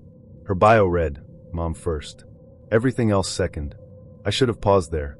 I didn't. We talked for a few days. Just enough surface-level banter to graduate to a meetup. She picked the place, an Italian joint just outside downtown Spokane. Not the good kind of Italian, either.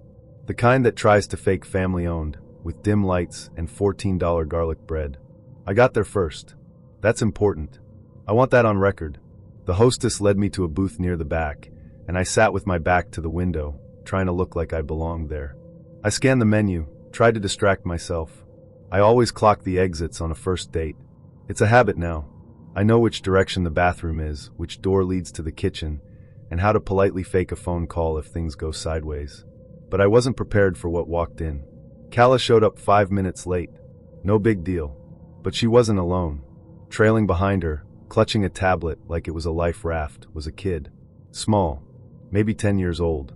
Hoodie zipped all the way up. Headphones already halfway on. My brain did that rewiring thing it does in emergencies. Like when you realize your car keys are inside the locked door, you just slammed shut. She waved when she saw me. Big smile. Like nothing was out of the ordinary. "This is Milo," she said brightly. "Hope you don't mind." He just nodded and climbed into the booth next to her, headphones in before his, but even hit the seat. I blinked. Hey Milo." He didn't look up. Calla didn't miss a beat. He wanted spaghetti. I waited for the punchline. It didn't come. The hostess returned and Calla said, "3 for dinner, please. We'll take a booth." Didn't ask. Didn't explain. Just said it like it was the most natural thing in the world. I looked at the kid, then at her, then back at the menu like it might have instructions on what to do when your date turns into a parent-teacher conference. We slid in. Milo sat next to her, propped his tablet on the salt shaker, and tuned us out. "He'll barely notice us," she said. "This way, I don't have to get a sitter. Plus, it's good for him to meet people. You know, stability. That word. Stability." It hit like a misfired compliment. The waiter came over a minute later. I hadn't even picked a drink. Calla smiled at him and said, "We'll have garlic bread, spaghetti for him. I'll do the ravioli, and my boyfriend here will take the lasagna." She looked at me after she said it. Not before. Not as a question. Not even with a smirk. Boyfriend. I'd known her for 4 days. This was our first time breathing the same air. I blinked once, twice, trying to decode the joke. But she wasn't laughing. The waiter wrote it down like he'd heard it all before, nodded, and walked away. Probably went back to the kitchen to tell the chef we were either swingers or a sitcom setup in progress. I looked at her. "Boyfriend." She shrugged. "It's easier than explaining." That's when the rest of the night shifted. Like someone tilted the table, and all the pieces started sliding toward the edge. She started talking about parenting. Not in the "my kid did something funny" way. In the "here's how we'll co-parent" way. I sat across from her, nodding like a hostage. She told me about Milo's school. His behavioral issues. His bedtime routine. The fact that he doesn't eat anything green unless it's a gummy bear. I listened, fork in hand, wondering what part of my Bumble profile made me look like I was ready to be a stepdad. Milo's tablet died halfway through dinner. He started getting twitchy. Calla handed him her phone without missing a beat and told him to play quietly. He obeyed, like this was routine. Then she turned back to me and asked if I'd ever thought about having kids. I gave the safest answer possible. Maybe. Someday. If things go right. She studied me. Nodded. Sipped her water. "Good," she said. "Because Milo really needs a male figure he can trust. His dad isn't around." I nearly choked on my lasagna. This wasn't a date anymore. This was an audition. She was watching me like a recruiter, trying to decide if I was worth calling back. Meanwhile, Milo was halfway through level 9 of something with dragons and swords, totally unaware that I was being evaluated for emotional compatibility with a family I didn't know existed 12 minutes ago. "I don't believe in wasting time," she said. "If he doesn't like someone, it's done. I bring him early. Let him feel the vibe. I want him to see what stability looks like." There was that word again. I glanced at the exit. Still there. Still 2 booths away. She took a photo of the table. For memories. I smiled like a mannequin and said nothing. When the check came, she didn't even reach for her wallet. I paid. Out of guilt. Or survival instinct. I'm not sure which. As we stood, she looked at me and said, "Next time, maybe we'll do something outdoors. He loves the park." "Next time." I nodded. Smiled. Lied straight to her face. "Yeah, that sounds great." We walked out into the parking lot. Milo didn't say goodbye. Just climbed into the back seat of her car like he'd done this before. Probably had. She didn't hug me. Didn't kiss me. Just gave me that same bright smile and said, "Text me when you get home so I know you're safe." I did not. I didn't block her. I didn't ghost. I just evaporated.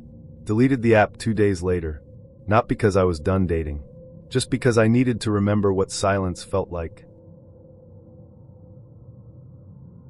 You ever have a night that starts off so normal, so completely by the book, that when it goes off the rails, you're not even sure if you're still awake? That was my Friday in Knoxville. I matched with Sarah on Hinge. Her profile didn't scream chaotic energy or walking red flag. In fact, it was kind of boring, but in a comforting way. You know the type: mirror selfie in a work bathroom, brunch with friends holding champagne flutes, a golden retriever that may or may not have been hers. No filters, no thirst traps, no weird prompts about astrology or polycules. I was just relieved she looked like a person, not a brand. We texted for a week. Nothing groundbreaking, some memes, some dry jokes, a little flirting that stopped just short of actual heat. She suggested we meet up and picked this new wine bar downtown. One of those places that has exposed brick and Edison bulbs and menus printed on recycled seed paper. I got there 5 minutes late, and she was already sitting at the bar. That should have been the first red flag. Most people hover near the host stand, maybe nervously check their phone. But not her. She was posted up, legs crossed, sipping something red and waving me over like we were old friends. I walked over, a little thrown. She handed me a drink as soon as I sat down. "I ordered for you," she said. "You looked like a guy who'd go for a cab franc." I don't even know what that means, but I took the glass, impressed by the confidence. She seemed relaxed, bold in a way that didn't feel like a performance. It was kinda hot, honestly. First 15 minutes? Totally chill. She asked about my job, and I gave her the usual half-truth about consulting, which really just means I sit in Excel hell and make pivot tables no one reads. She laughed a lot. Not fake, either, like little bursts that curled at the edges. It made me feel funnier than I probably am. But then, somewhere between the goat cheese crostini and the second round of drinks, she dropped a line that cracked the night in half. She looked at me, eyes a little glassy from the wine, and said, "This is funny. I used to date your dad." I laughed. Hard. Thought it was a joke. Thought maybe I misheard her. But she didn't blink. She just sipped her wine and kept looking at me like she'd said something as casual as, "I went to UT for college." I blinked back. "Sorry, what?" She nodded. "Yeah, it was before he met your mom. We were kinda serious for a while." I sat there, frozen. My brain stalled. You know that feeling when you're in a car and someone slams the brakes and your body keeps moving forward? That was my whole nervous system. I tried to laugh again, hoping she'd join in and say she was kidding. But she didn't. She kept going. Told me they met during some summer internship. He was older, obviously. Said they dated for about a year. That they still text sometimes. She even pulled out her phone like she was going to show me the thread. I didn't want to see it. I didn't want any of this. She leaned in then, closer than she had all night, and said, "He sent me this meme the other day, about how kids turn into their parents." She giggled, and I laughed so hard because you make the same face he does when he's uncomfortable. That little jaw clench thing. I don't know if I was more horrified or nauseous. She was watching me like I was some puzzle she'd already solved. Like she was waiting to see if I'd flinch. I took a big sip of wine. Probably too big. My throat burned. I tried to shift the conversation. "Did you know who I was when we matched?" She shrugged. "I recognized your last name, but it didn't click until I saw your Instagram. That picture of you at your sister's graduation? Your dad was in the background." I stared at her. "So, this wasn't weird to you?" She tilted her head. "It was surprising, but not a deal breaker. I believe in fate. Maybe your dad and I weren't right because I was meant to end up with someone like you." That phrase, "end up," hung in the air like cigarette smoke. We were on our first **ing date**, and she was talking like we were characters in a time loop rom-com. I made up a lie about needing to drive, even though I'd taken the train. She didn't push. Just slid off the bar stool, gave me a hug like we were old college friends, and whispered, "At least I didn't date your mom too, right?" I walked out in a daze. I circled the block twice before I could even open my phone. I wanted to text my dad right then and there. "Do you know someone named Sarah Vellon?" But I stopped myself. What was I hoping for? That he'd say no. Or worse, that he'd say yes and tell me all about their wild summer fling and how she was a free spirit. I went home, laid on my bed, stared at the ceiling like it could explain anything. The next day, I re-downloaded Hinge. I met this girl at a local fuel stop back in April 2000. She was wild, sexy, and loved rock and roll, so I decided to surprise her with front row tickets to Kiss as a first date. She was so excited. We talked on the phone for about a week, the anticipation was plain silly. She seemed completely normal. So these tickets were a chore to get. The only place that had any left was the old Ticket King scalper. I paid $300 for 2 tickets, front row, left of stage. It took everything I had in savings to get them. So I picked the gal up the night of the show, and she was a little tipsy. I thought, cool, I'll grab some beers at the show and catch up to her. Easy enough. We get to the show, her buzz was intensifying. Speech was slurred pretty bad, so I grabbed 2 32-ounce beers for myself and headed to our seats. By the time we got to our seats, 25 minutes or so had passed, and I could tell the situation was worsening. She didn't sit in the chair, she collapsed. Kind of like plopped. I looked at her. She laughed real loud and said, "My legs don't work good." I asked her how much she had drank, and she said about a pint of whiskey. That still didn't add up, so I asked her if she took any medicine. She said, "Nah, I'm fine. Give me 20 minutes to sober up." The opening act came out, played a few songs, and I noticed she was salivating profusely. I stood her up, said, "Let's get you to the bathroom," and that's when shit got nuts. She projectile vomited on about 5 people around us, including me, and kicked over my last beer onto some bundle of wires covered by some kind of rubber speed bump and slipped on it, landing in vomit. I got her up, making eye contact with the 19,000 people sitting behind me, and walked her to the bathroom. By the time we got there, she was in rough shape. Lots of dry heaving, more puke, and some salty language to people in her way. She bounded into the bathroom, and I went to wash myself up. Well, about 15 minutes went by, and a lady came rushing out of the bathroom and screamed, "Who's with this sick girl? She's choking." I rushed into the women's room, and here was OL gal, white as a ghost and puking up the remaining contents of her stomach, laying on her side convulsing. I ran out and got a nearby security guard to call help. They loaded her on a gurney, and we went backstage to a med bay. Once we got in there, a nurse came in and asked us a load of questions, which my date refused to answer. Nurse went to get more help, and all of a sudden the quiet turned to this roar. It was 20,000 people screaming, then Detroit Rock City kicked off, and the whole building just shook. I then realized I was not going to see this concert. I might hear it, but I wouldn't see it. Then the medics came in. They hooked her up to a machine, checked her vitals, and asked again, "Have you had anything?" "This girl squelches, I love Valium." Guess what? She did. 30 minutes later, I was in the ER of a close-by hospital, meeting her parents, explaining to them I didn't give her any Valium. Just some beer and a joint. Didn't even know she liked pills. Turns out she loved pills. In fact, so much that she had been in 10 different hospitals for overdoses, mental instability, and depression. She'd tried to end herself several times and stabbed her ex-fiancé with a screwdriver once. Really nice people with the saddest look on their face. I walked to my car, drove home, and stared at the wall for 4 hours, clueless as to how I never saw any of that coming. Never heard from her again. Heard years later that she had died of an overdose. 290 milligrams. That's how much Valium they anticipated she took. In her purse was a blister pack of 10 milligrams Valiums. Back in 2003, I recently moved to Charlotte, North Carolina. I decided I was going to sign up for Match.com and try online dating for the first time. Started messaging a few girls and eventually made a connection and set up a date. We decided to meet at P.F. Chang's. We had discussed that it was going to be casual, so of course she showed up in an evening gown, first flag. She was super gorgeous and looked great in the gown, but also looked completely out of place. Fight or flight kicked in, but she was hot, so I decided to stay and fight. She stood next to me at the bar and ordered 2 glasses of wine. One she immediately downed, the second she took a sip and turned to me and said, "Hi." Second flag, kind of. We had some awkward small talk, and I mentioned her evening gown. She told me she collects them and decided to wear one tonight to dazzle me. Third flag, but I am staying in this. We were seated at a table, and as the server walked up, she ordered a bottle of wine.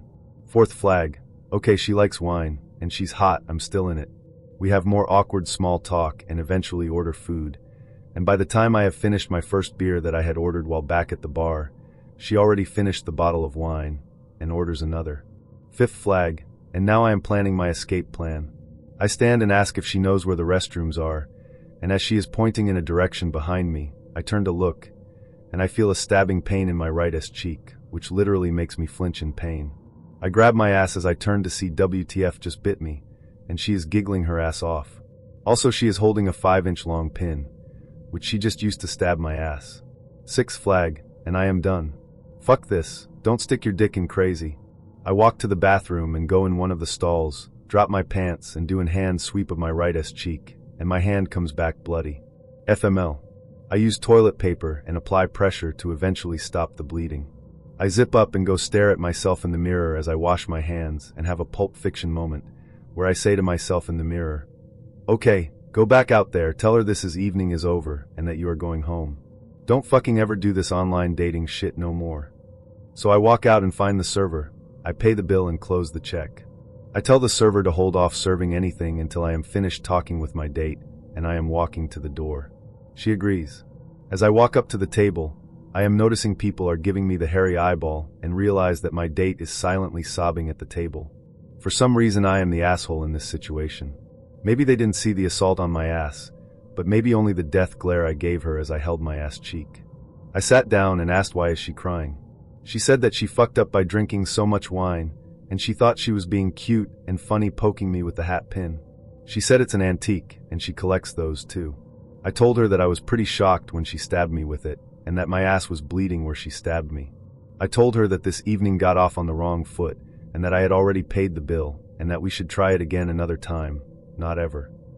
With that, she snapped out of her sobbing quietly and began yelling at me. "Wait, you're leaving? You can't leave me." I said, "Look, the evening has taken a bad turn, and I just want to go." She stood up and yelled, "No one leaves me, I leave them," and started marching to the door of the restaurant, forgetting that there were 3 steps she had to walk down towards the entrance of the restaurant. She took a tumble down the stairs, purse flying, pashmina wrapped around her foot, and landed hard on the bottom step. As I stood there, I was like, WTF, could this get any fucking worse? And it did. She started crying and holding her ankle. Servers and manager came running, as well as an off-duty paramedic. They started working on her there, icing and elevating her left leg, because she might have broken her ankle. The paramedic called 911, and within minutes the ambulance was there. They got her on the gurney, and were wheeling her out the door of PF Chang's to the ambulance. Throughout this whole scene, I never said a word. I was just an observer hoping this was all a shitty dream, and hoping that as the ambulance doors closed, I could just walk to my car unnoticed. Nope, not so lucky. She started screaming for her boyfriend, the guy she had been on a date with. Everyone looked at me. I started to say, "Wait, hold on. I'm not her boyfriend," when I was cut off by the paramedic and he said, "They are taking her to Presbyterian Medical Center, follow them." I got in my car and was taking my time, but the ambulance was fucking waiting for me. I pulled up behind them and flashed my lights, and they took off. Throughout the drive to the hospital, I was thinking of just going home, but I did feel some responsibility to at least see this nightmare through to the end. It was a light night at the ER, and she was getting the full treatment from everyone because she was gorgeous and dressed in an evening gown. She had x-rays which showed no broken bones, so they put her in an air cast and crutches. When she was released, I was there to take her home. She wasn't going to be able to drive her car, which was still at the restaurant. We drove silently for the most part, except when she had to tell me where to turn. We eventually pulled up to her house, and I had to help her out of the car and up to her front door, where she asked me to come in. I said the evening was eventful, but I have to go. She then said, "Well, the evening doesn't have to be a complete disaster, come on in, sit back on the couch and let me take care of you with my mouth." I literally ran off that porch laughing hysterically like Curly from the Three Stooges until I got in my car and hauled ass out of there. I deleted my account and never used Match.com again. Worst date ever.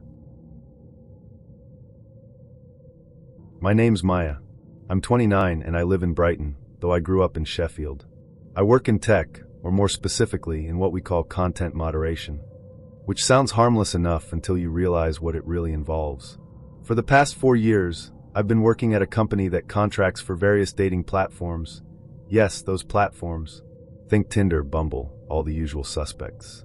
My job, day in and day out, is to review the stuff that users report, and it's not glamorous. In fact, most days, I wish I could scrub my brain clean with bleach. You'd be surprised, or maybe you wouldn't, by the kinds of things people try to upload to their profiles. Or maybe shocked is the wrong word. Exhausted is more accurate, because the internet has a way of dragging the absolute worst of humanity into the light. I've seen it all. D****K pics and profile photos, yes, actual full frontal, Guys flipping off the camera like it's still 2005, blood-stained clothing posted as some kind of twisted joke, and memes so violent or hateful that I had to take screen breaks just to breathe. And animal cruelty. Don't even get me started on the animal stuff. But nothing shook me the way this did. It was a Monday like any other.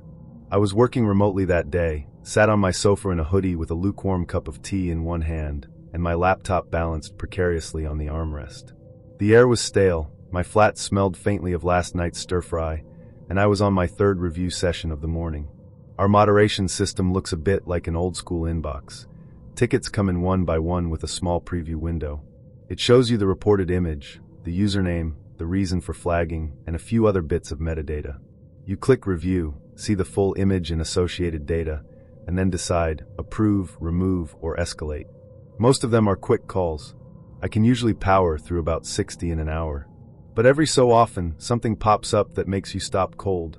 That morning, one of those tickets came through. The username was Gold Digger Killer. The reason for the report was simply violence. I hovered my mouse over the image, not thinking much of it at first. Sometimes people over-report. Maybe it's just a stupid meme or someone pretending to be edgy. Then the full image loaded. I actually flinched, like physically jerked back from my screen. It was a photo of a man, probably in his late 20s, kneeling beside a woman who looked unconscious. Or maybe worse. Her face was beaten so badly that both her eyes were swollen shut. Her lips were split open. There was blood running down her neck. Blood on her top. Blood on the carpet beneath her. And the man, he was grinning. Big, wide, toothy grin. The kind that says, "I'm proud of this." The photo had clearly been taken on a phone. There was a Snapchat-style caption across the top that read, "This is what happens to gold diggers." I sat there, staring at it, my pulse thudding in my ears. There's this weird thing that happens when you're a moderator. You learn to emotionally disconnect. You have to. Otherwise, you'd burn out in a month. But this image broke through the wall. It didn't feel like a troll trying to shock people. It didn't feel like a prank. It felt real. I scrolled through the guy's other photos. One showed him in front of a black BMW, shirtless, with his arms out like he was flexing. Another had him sitting on a leather couch with stacks of cash spread out across the coffee table, like it was a music video. But it was his bio that chilled me even more than the image. It read, "All women are parasites. They use you until they're done with you." I don't play that. If you're looking for a free meal, keep walking. I've got something for girls who try that sh*t. No punctuation. No emojis. Just a solid block of rage. I clicked back to the metadata screen. The photo had been uploaded 2 hours earlier. That meant the content was still fresh, which also meant, if this was real, and not just staged, if that woman was actually hurt, we might still be able to do something. So I broke protocol. We're not supposed to take screenshots. It's strictly forbidden. We're given strict rules about how content is reviewed, archived, and reported internally. But I didn't care. I pulled out my phone and snapped high-res photos of the guy's entire profile. The image, the bio, the username, the timestamps. Then I literally ran, to my team lead's office. I didn't even put on shoes. Just jogged down the hallway in socks, breath short, heart thumping like I'd just seen a ghost. My manager, Julia, looked up as I burst in. "You okay?"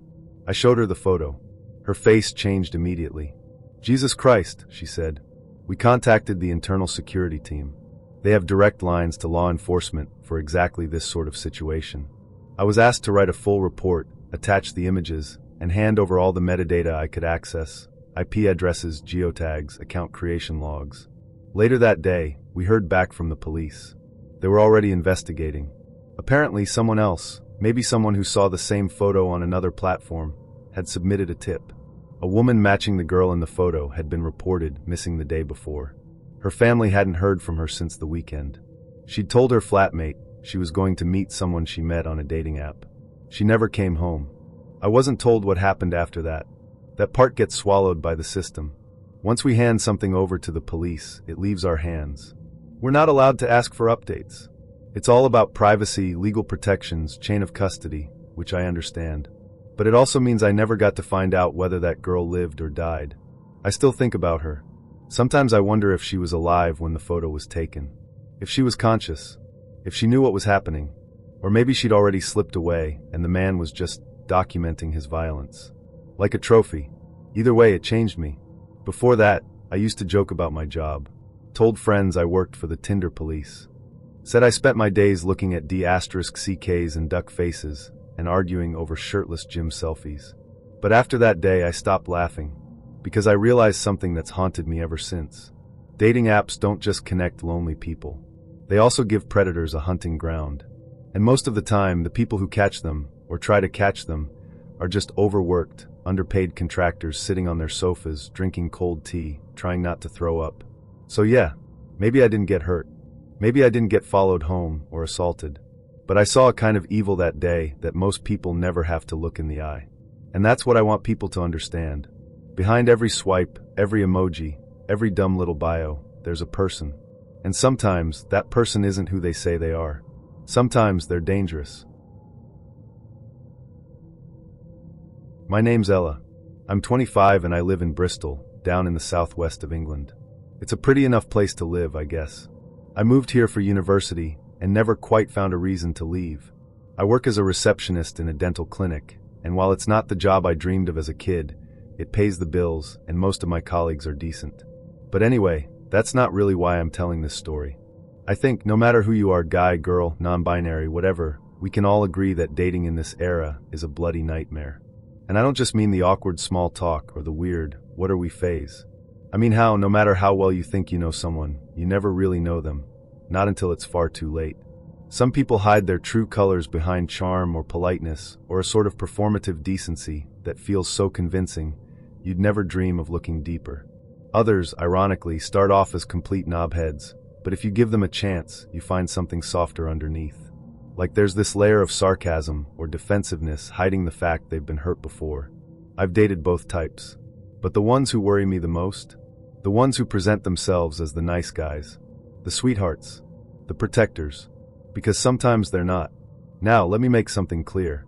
I'm not one of those girls who dates just to have a funny story to tell later. I don't go into things casually, and I'm not particularly naive either.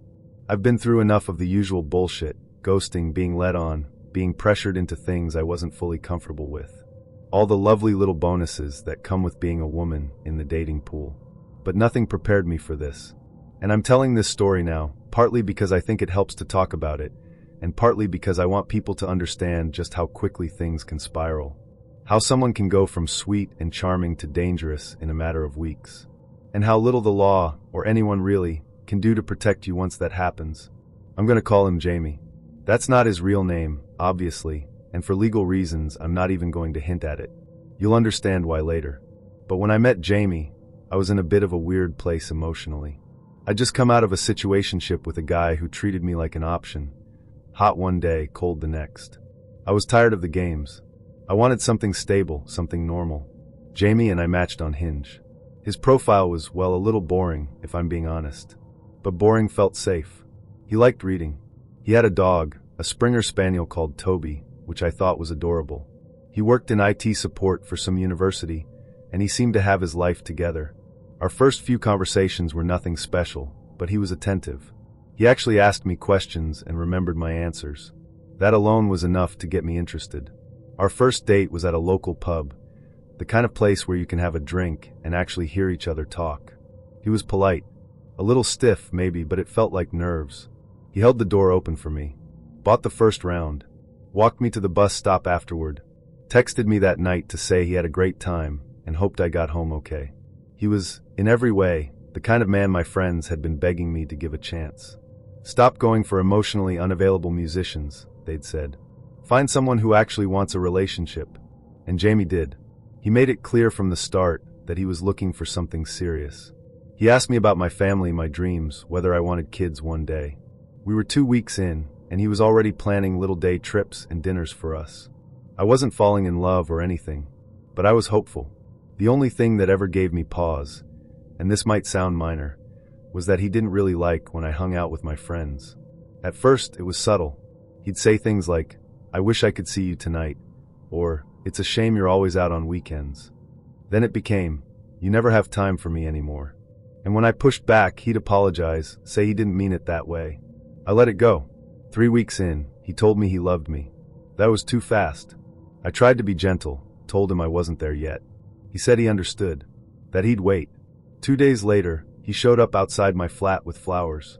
I hadn't told him my address, not directly, but I guess it wasn't that hard to find with social media. I told him it was sweet, but a bit much. He laughed it off. Just a romantic gesture. I should have ended things then, but I didn't, because a part of me thought, isn't this what I wanted? A guy who puts in effort? It was just after our second month together that I decided to break up with him. Nothing dramatic had happened. I just knew deep down that something was off. He was too intense, too controlling, even if he masked it as concern. And I didn't feel safe being myself around him anymore. That was the biggest red flag of all. When I told him, he was quiet. Too quiet. "Don't you think you're being a bit hasty?" he asked. I said no. I'd made my decision. Is there anything I can do or say to change your mind? Again, no. And I needed him to respect that. He just kept saying, okay, okay, okay, over and over. I ended the call. It didn't feel angry, just flat. For a week after that, nothing happened. No messages. No pop-ups in my notifications. He disappeared. And I thought that was that. It was a Friday night. I was on the tram home from work, texting my flatmate Mia about what takeaway we were going to get. Our little Friday night ritual. She didn't reply straight away, which was odd, because she's usually glued to her phone. But I figured she was in the bath or on a call or something. I didn't panic. When I got home, I tried putting my key in the door, but it swung open. That was the first thing that felt wrong. The second? The spray paint on our hallway wall. In huge black letters it said, "You brought this on yourself." My stomach dropped. I called out for Mia. No answer. Then I heard crying.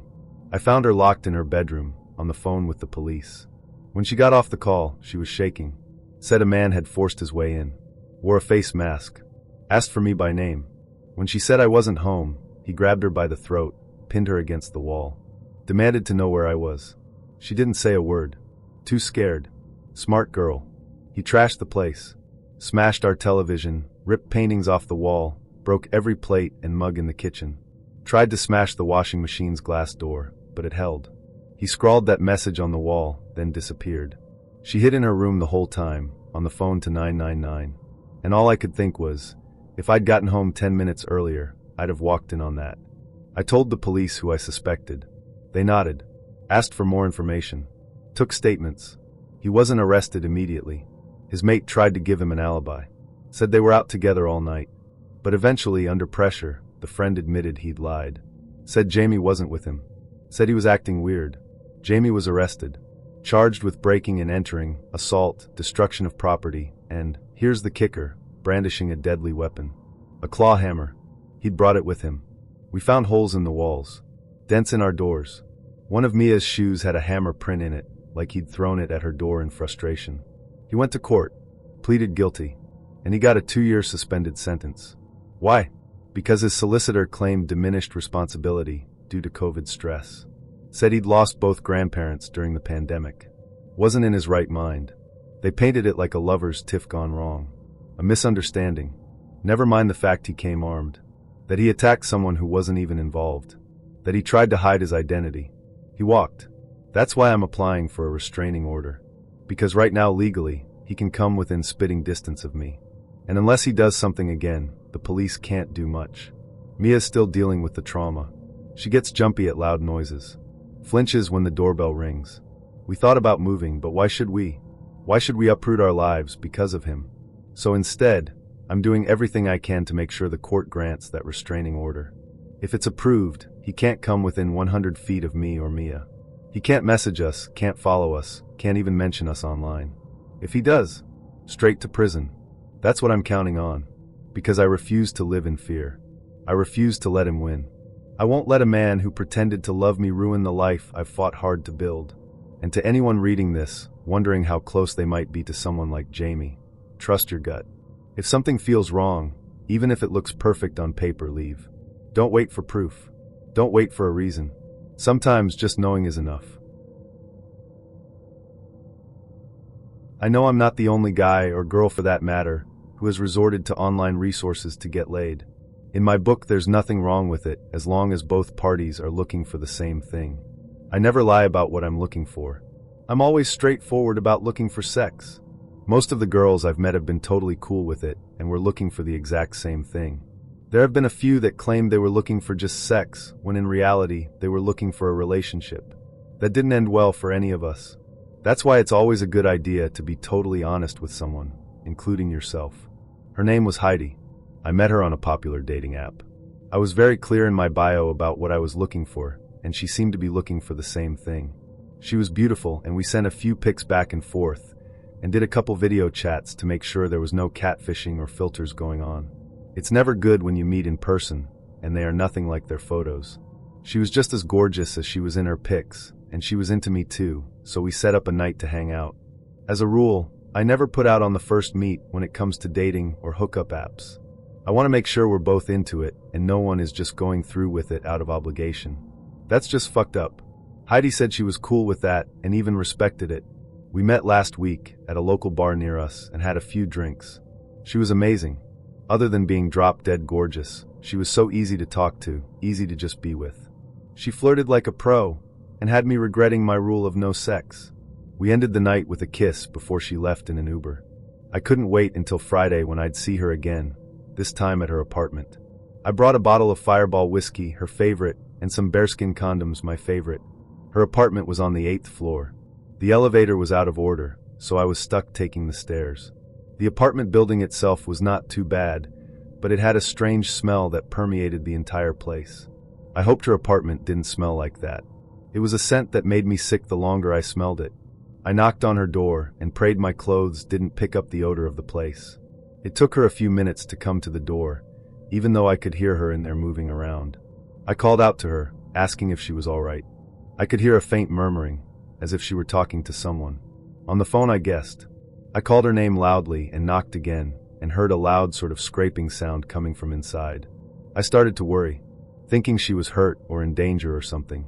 I pressed my ear to her door and listened. The second my ear touched the wood, something crashed into the door, causing me to jump back from it. I even screamed, something I'm not proud of. A half a second later the door opened, and Heidi was smiling back at me, wearing just a big white t-shirt. Her hair was a mess, like she'd just gotten up, and for a moment I thought she was sick. I was about to ask if she wanted to reschedule, but she jumped into my arms and pulled me into a tight hug. She smelled funny, like something damp and old, but not as awful as the smell in the building. I thought I could at least tolerate it for a few hours. She grabbed me by the hand and pulled me into her apartment, leading me to the sofa. It didn't smell inside, but that was possibly due to the dozens of candles she had lit all over the apartment.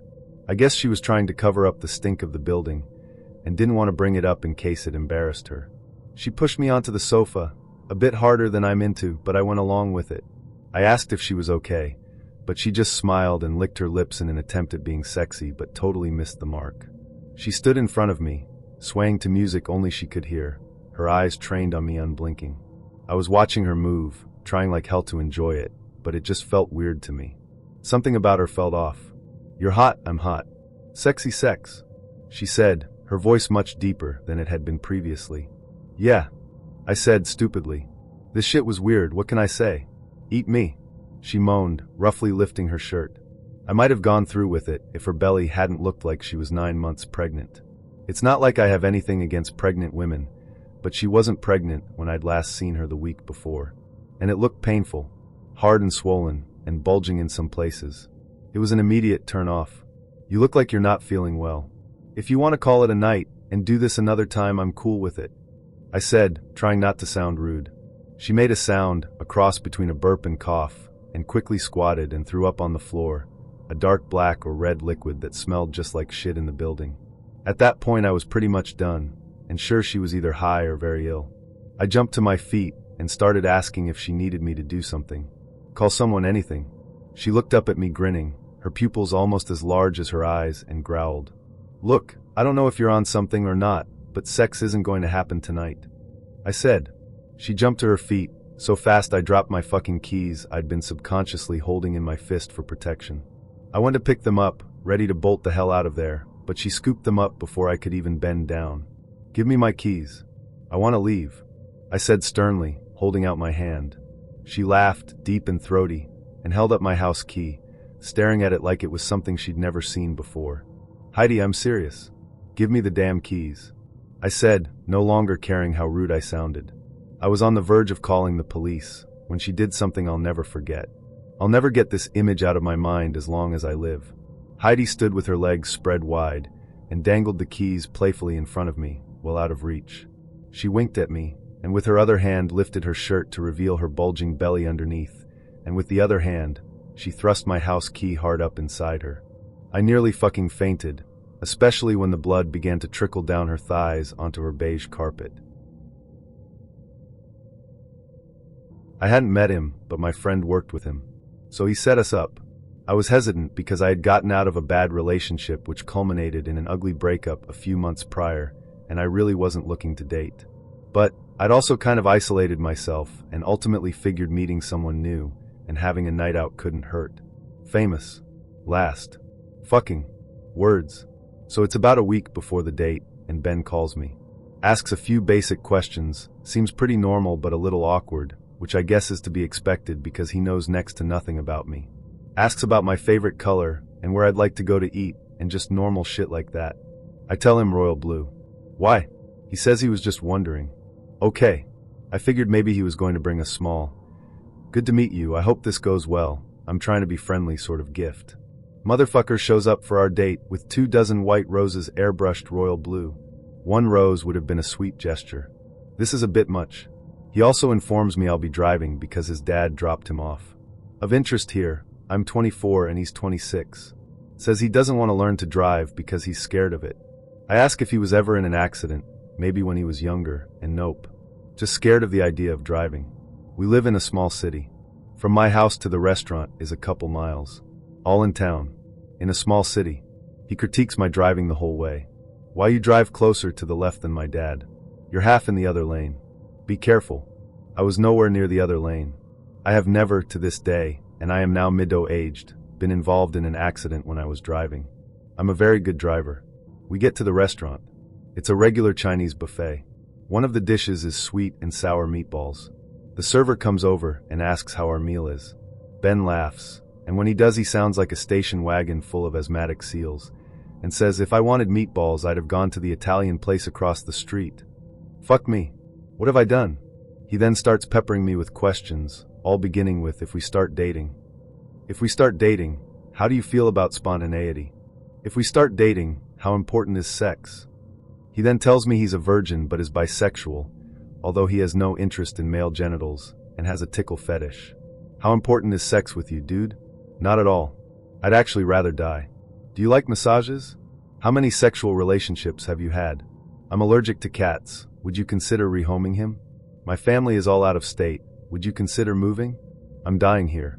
He then starts talking about his family, and then crying about his grandmother, who died when he was 8.